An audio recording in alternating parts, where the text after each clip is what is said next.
either presently or at a later date. We understand that grief does not wait. We are trained to help you walk this path to bring comfort and support. Every life deserves to be recognized and celebrated, whether it be together or afar. Well, that's right. I'm Michael Devine. It's 2:09 here at AM 1400 KBFT, the voice for Dodge. This is my first day back work since October, the middle of October. I do want to welcome, before we get started here, Pastor Austin Hill from the First Presbyterian Church. How are you, Pastor? I'm doing well. Happy New Year. All right. Did you ever find out if a man my age can be taught to fly or not? Yeah, you can. All right. Yeah. And I could have you as an instructor? Well, soon, hopefully. This is another fatality from COVID, but all of the examiners are super backed up. So I've been trying for 6 weeks to get a check ride to become a flight instructor, Sure. and I'm just trying to get on their schedule. That's all I'm waiting for. And been reaching out to 3 of them and still waiting to hear back. Well, that's the world we live in right now. Yeah. By the way, most of you know that I had COVID, and I had a very severe case of COVID. I was in the hospital for a week on oxygen, and I was laid up for weeks. I mean, I went out to Spokane, Washington for a short trip, October 16th, and this is my first day back. And what happened was COVID's a respiratory disease, of course, that we all know now. But a respiratory disease can turn into pneumonia, which happened with me in my lower left lobe in my left lung, of course, filled up with fluid, which immediately threw me into atrial fibrillation as far as my heartbeat. Oh, wow. So I was really sick there for a while. And one of the doctors said, after I'd come around a little bit, you very nearly died. Wow. So let's just say that I have the utmost respect for COVID. I have very little time for arguments against wearing a mask. I'll be the first one to join in the chorus of people who say that we must push back on these bureaucratic orders. They're more about power than they are about public health. And if we don't, they'll keep on and on with the little orders and little laws and little regulations. They'll keep chipping away our freedom until we're nothing but sheep. I would agree with that. But there are times of national emergency. I wasn't alive in the Second World War, but my folks told me that everybody pitched in. Mm-hmm. It was a very different time, obviously. And this is a time when we should pitch in. And the doctors will tell you, frankly, they don't know what's going on with COVID. Mm-hmm. They're trying to manage it, that's all. They're trying to manage it. They don't have they don't have a cure for it. They have vaccines and things like that. But a lot of the scientists have never seen anything like it before. The point being, again, that we must look at this as a national emergency. Well, and it impacts us all differently, too. Yes. I mean, people of a variety of ages with a variety of different health levels of health, we would say, and some who've been impacted far worse than others. Yes. Yeah. By the way, I would like to thank a few people, especially who called to give best wishes and did in a lot of cases more than that. County Supervisor Nikki Conrad comes to mind. Nikki and I agree on practically nothing when it comes to social mores or the way our county should be run. But she was one of the first to text and ask if I needed any help. And she brought over Thanksgiving meal, as a matter of fact. I couldn't ask her to stay because she had a mask and a plastic shield on. Yeah, exactly. And I was in miserable shape. Mm-hmm. So I really want to thank Supervisor Conrad. Well, and let me just pause on that. I think that's a really special testament to our community. I do as well. And to being a part of a community where, I think younger generations, of which I'm a part, we move around more. We're more transient, but there's really something to be said about being rooted somewhere and knowing people in your community, caring for people in your community. And I think that's a beautiful example where at the end of the day, we might not agree on much of anything, but we're neighbors and we're going to love each other. Well, we should be able to disagree. Here in the last 10 years, especially, it seems that if we do disagree or go to a different house of worship or don't go to a house of worship, we're enemies. I mean, it's not that it's not that we just disagree. It's this: you're a sinner, or you're awful, or you're a bigot, or Yeah. on and on and on. I mean, that we can't keep a country that way. Mm-hmm. So Nikki's concern around the time that I was so sick with COVID was inspiring to me, and I hope a lot of people do, as you say, look at that as a reason to be glad we live here in Fort Dodge, and a reminder once again that this country's greatest strength is that we are allowed to think and speak as we wish. Mm-hmm. We are allowed to advocate for our position, to be involved, to vote, to talk to our elected representatives.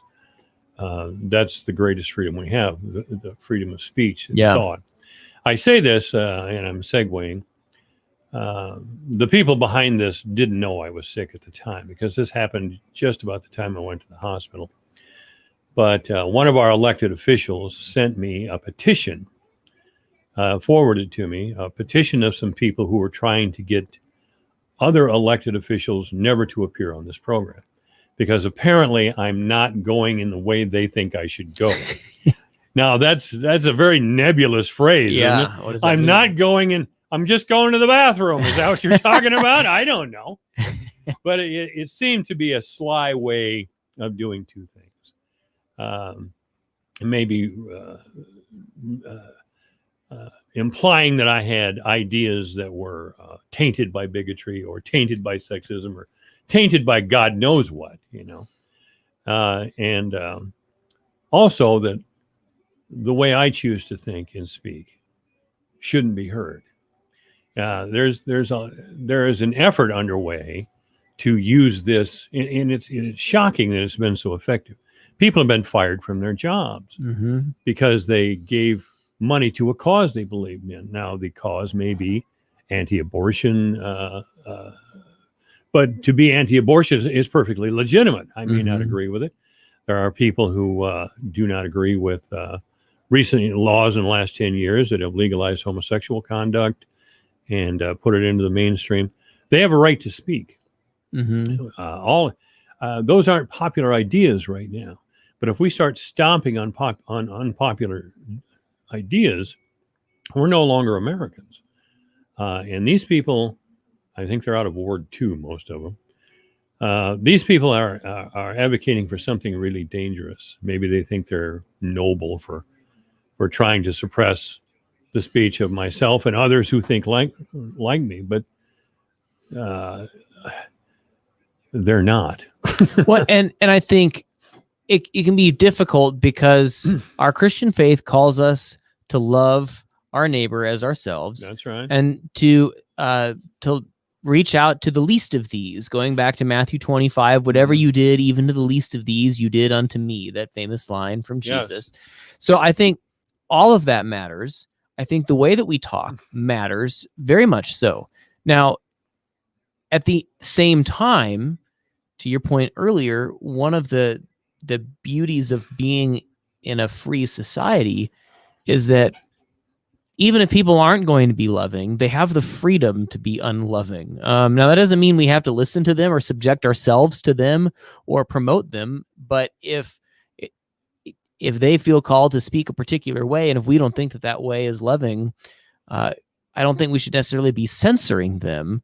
But that doesn't mean we have to support them ourselves. And so I think we sometimes confuse that, that because, at least speaking as a Christian, we are called to love others, and we are called to be humble and selfless and all these things. And so that should dictate the way that we talk and communicate. That's different than subjecting others to those same standards that they may or may not have themselves. Pastor Austin Hill is our guest, and we are talking about being a Christian in a society really that is less and less Christian all the time and continues to be.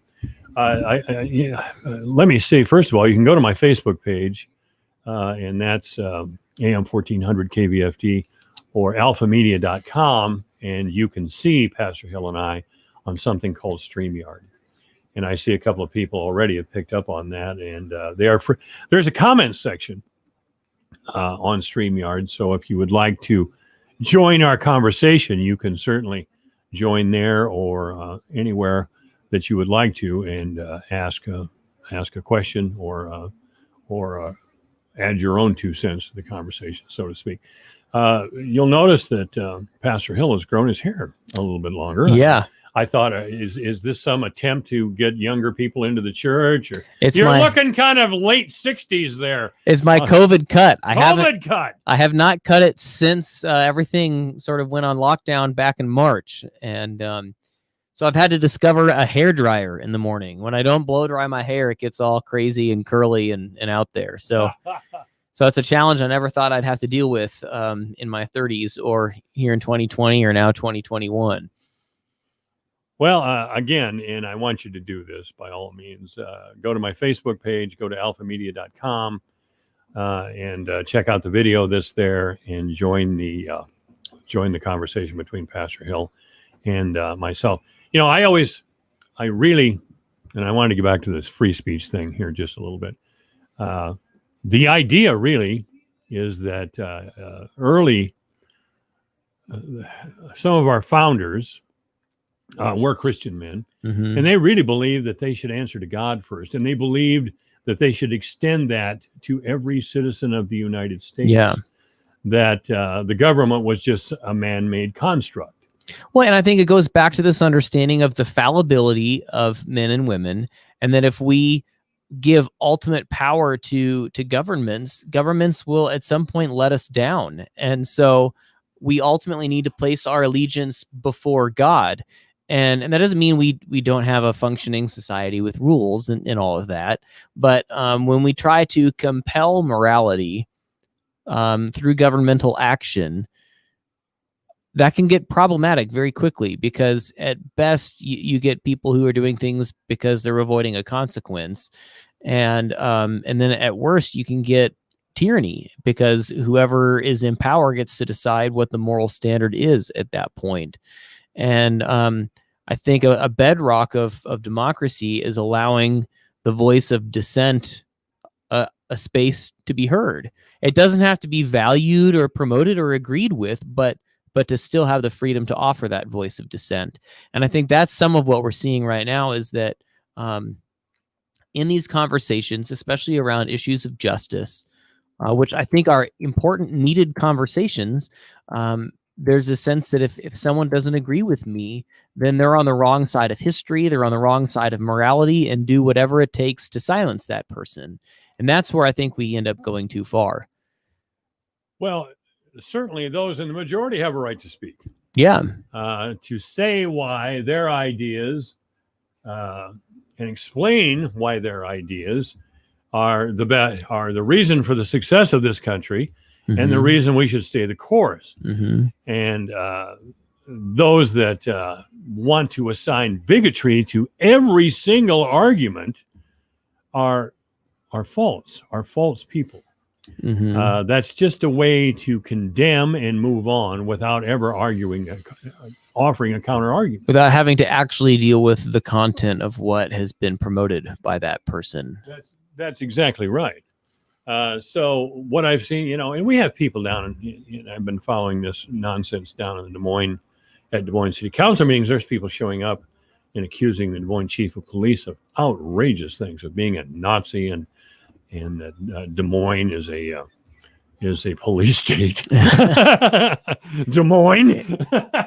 Well, it's interesting in my own life. When I go back to when I was a high schooler, I was a teenager, and I did not always have the best mouth. And no, I don't believe that. I would say anti-Semitic things because they were funny. I made comments about people with special needs, and society has changed very much, even just in what words can and can't be said, just in the last 20 to 30 years. And no one forced me to change the way that I speak. Oh, I don't think that's right.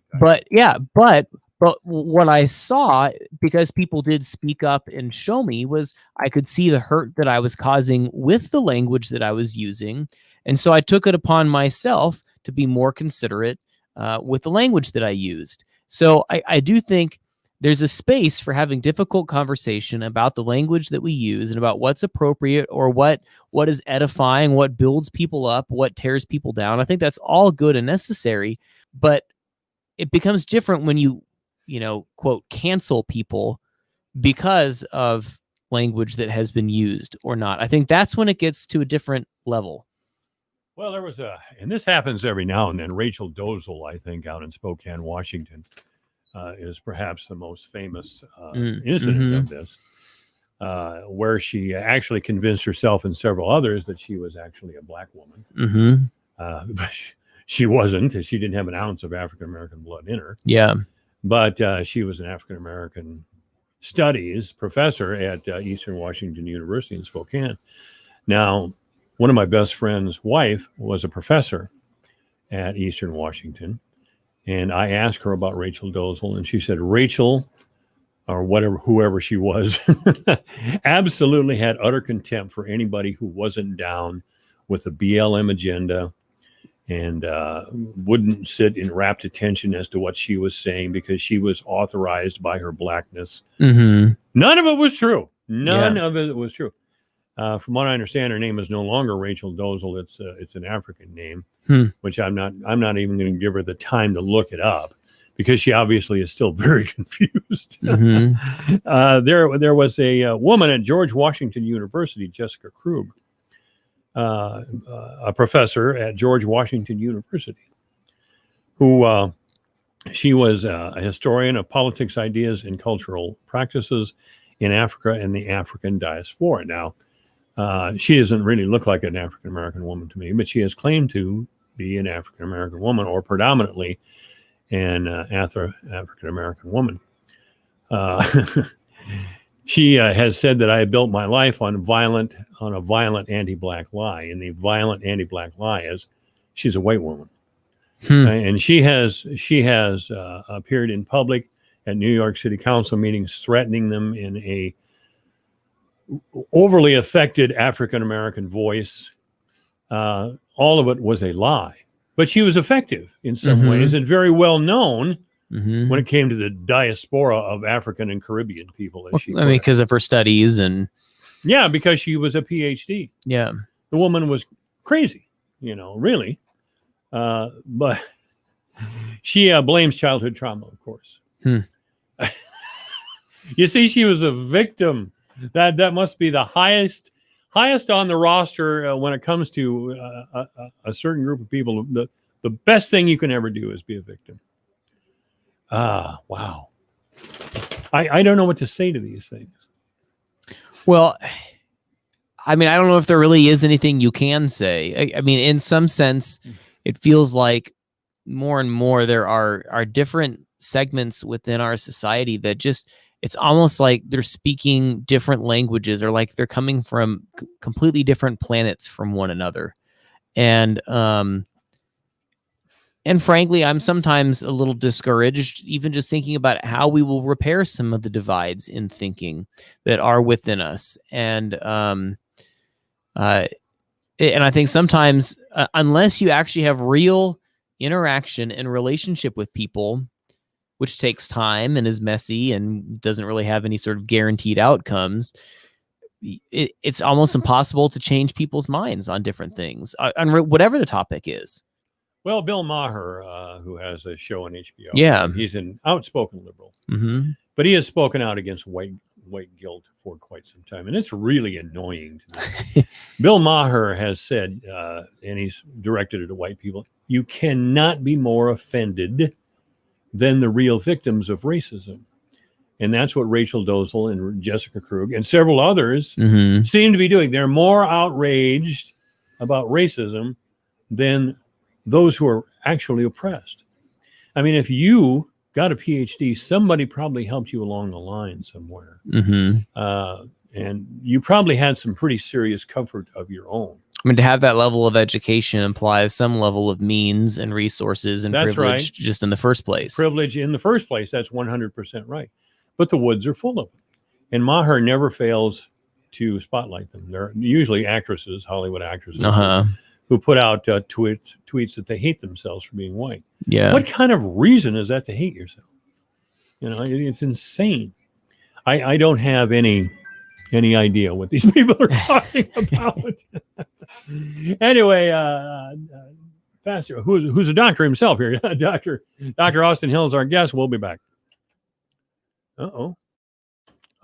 Something happened here. They'd like to confess. There it is. That AM 1400 KVFD. Newsmax TV is the biggest thing on cable news, with shows including Dick Morris, Rudy Giuliani, Michelle Malkin, Diamond and Silk, Mike Huckabee, Alan Dershowitz, and more. Every night, watch Newsmax's #1 show, Greg Kelly Reports. Greg Kelly tells you the truth about Trump. Newsmax is on all major cable systems. Check your guide or tell your operator you want Newsmax. 30 million Americans watch Newsmax TV. And download the Newsmax app on your smartphone. It's free, so get Newsmax TV anytime, anywhere. Hi, my name is Suzanne Geis. I tried everything to control my anxiety. Nothing worked. I couldn't sleep. I couldn't run my business. Anxiety paralyzed me, aging me terribly. I heard about Mark Patrick anxiety seminars from friends that were successful at Mark Patrick's weight loss and stop smoking seminars. My friends bragged about how easy they stopped smoking with Mark and how easy it was to lose weight. I went to Mark Patrick anxiety seminar, and now I always hear Mark's voice in my head. I really love that. My anxiety is gone. I can sleep. I have patience. My life is back. In fact, I'm Supergirl again. Thank you, Mark Patrick Seminars. Join Mark Patrick's hypnosis seminar and eliminate unwanted anxiety, stress, negative thinking, even panic attacks for only $49.99 guaranteed or your money back. The End Anxiety, Stop Smoking, and Weight Loss Hypnosis Seminars will be Thursday, January 28th or Saturday, January 30th for the Fort Dodge area.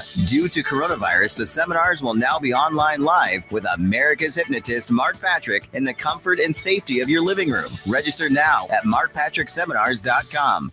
Your news, your town, your station. KVFD News when it breaks.